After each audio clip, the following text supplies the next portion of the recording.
Assalamualaikum warahmatullahi wabarakatuh. Nama saya Eko Novianto, NIM-nya 2014 3142010772. Di sini saya akan menjawab untuk ujian mata kuliah Falsafah Teori dan Keperawatan, di mana pertanyaan pertama, jelaskan bagian teori tersebut berdasarkan apa yang Anda pahami.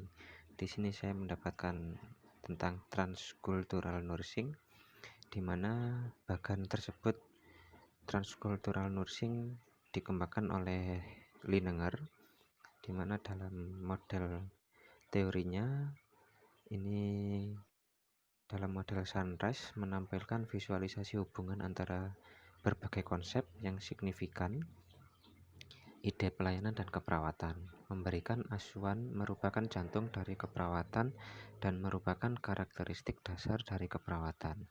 Terdapat 7 komponen yang ada pada Sunrise Model dan dapat dijadikan inspirasi dalam penelitian, khususnya yang berkaitan dengan asuhan transkultural, yaitu yang pertama, faktor yang saling berhubungan itu faktor teknologi atau teknologi faktor, di mana teknologi kesehatan memungkinkan individu untuk memilih atau mendapat penawaran menyelesaikan masalah dalam pelayanan kesehatan.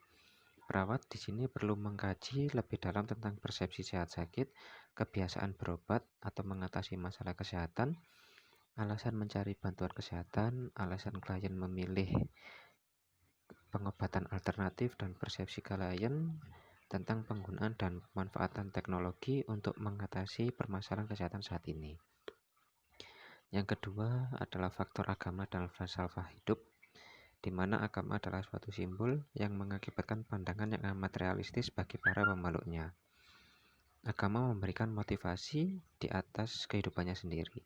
Faktor agama yang harus dikaji oleh perawat adalah agama yang dianut, status pernikahan, cara pandang klien terhadap penyebab penyakit, cara pengobatan, dan kebiasaan agama yang berdampak positif terhadap kesehatan.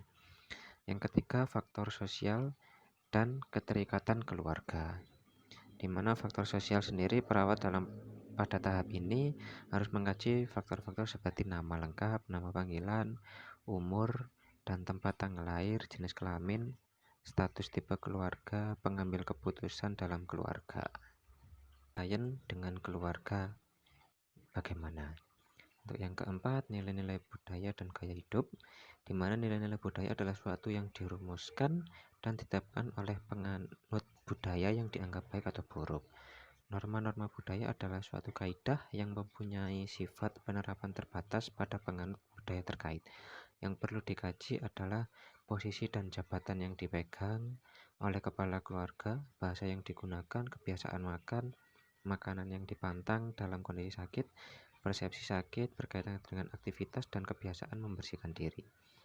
Faktor yang kelima, faktor kebijakan dan peraturan yang berlaku.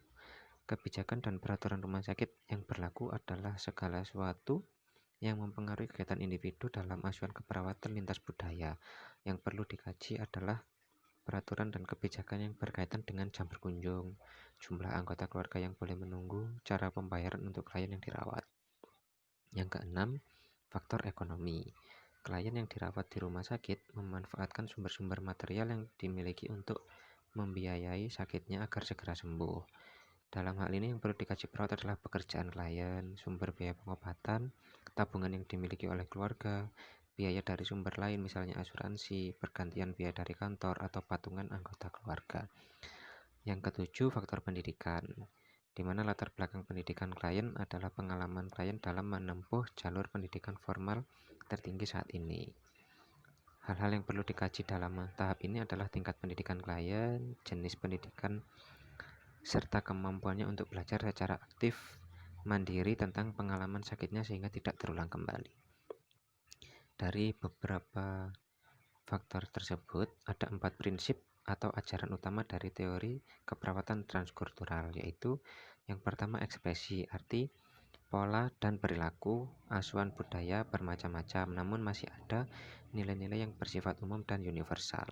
Yang kedua, pandangan dunia terdiri dari berbagai faktor struktur sosial seperti agama, ekonomi, nilai budaya, sejarah bangsa, konteks lingkungan, bahasa, asuhan umum dan profesional yang mempunyai pengaruh sangat besar terhadap pola asuhan budaya untuk memprediksi kesehatan, kesejahteraan manusia, penyakit, penyembuhan, dan cara orang dalam menanggapi kecacatan. 3. Nilai genetik dan nilai profesional dalam konteks lingkungan yang berbeda akan berpengaruh besar terhadap pencapaian derajat kesehatan kesakitan. Dari penjelasan ketiga prinsip di atas, maka diperlukan cara untuk memberikan asuhan yang sesuai dengan budaya, aman, dan bermanfaat. Yang pertama, preservasi asuhan budaya atau mempertahankan. 2. Akomodasi asuhan budaya atau negosiasi. 3. Restrukturisasi asuhan budaya atau merubah pola. Untuk pertanyaan kedua, apakah saat ini di ruangan Anda sudah mengaplikasikan teori keperawatan tersebut? Apa kendalanya? Untuk di ruangan saat ini di ruang Barito atau 5A sudah mengaplikasikan teori keperawatan tersebut. Cuma mungkin ada beberapa kendala mungkin di mana untuk pengkajian-pengkajian yang dilakukan mungkin kurang lengkap. Terus ada beberapa hal yang mungkin dari faktor keluarga atau apa yang mungkin kadang ada yang tidak mematuhi peraturan sesuai dengan aturan yang di ruangan yang berhubungan dengan aplikasi dari teori keperawatan tersebut. Secara garis besar mungkin kendalanya adalah komunikasi di ruangan. Untuk yang pertanyaan ketiga, apa upaya yang dapat Anda lakukan untuk mengimplementasikan teori keperawatan tersebut secara komprehensif?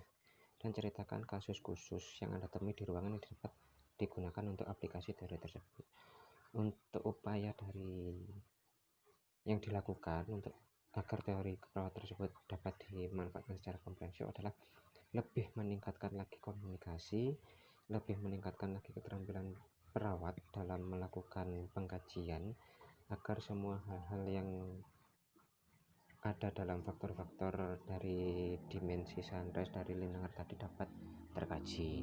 Untuk kasus khusus di sini yang yang pernah terjadi adalah di mana pasien ditunggu oleh keluarga tapi lebih dari 2, padahal sudah dianjurkan untuk menunggu yang sakit itu cukup 1, tapi pada kenyataannya yang ada di ruangan ada lebih dari 2, bisa 3. Jadi solusinya nanti kita malah akan memanggil satpam untuk memberitahu bila keluarganya tidak bisa dikasih tahu. Dan ada beberapa kasus juga di mana KIE kepada keluarga untuk menunggu pasien di ruangan boleh ditunggu, tetapi pada kenyataannya ada beberapa pasien yang di ruangan sendirian. Jadi untuk keperluan pasien segala macam itu terkendala karena nggak ada keluarga yang menunggu. Untuk pertanyaan keempat, dari teori keperawatan yang sudah Anda pelajari, mana yang paling berkesan dan paling mungkin untuk diterapkan di ruangan atau tempat Anda bekerja?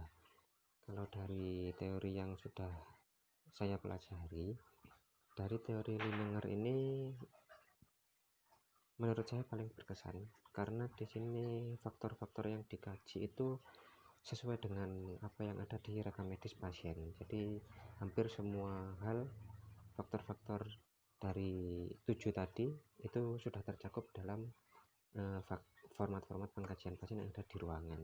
Jadi teori ini bisa diterapkan untuk dikembangkan lagi di ruangan. Terima kasih. Karena mungkin selama ini di ruangan jarang mengkaji secara lengkap karena mungkin kesibukan perawat atau mungkin pasiennya waktu kondisi banyak atau apa seperti itu. Oke, sekian jawaban ujian mata kuliah falsafah teori dan keperawatan dari saya. Terima kasih.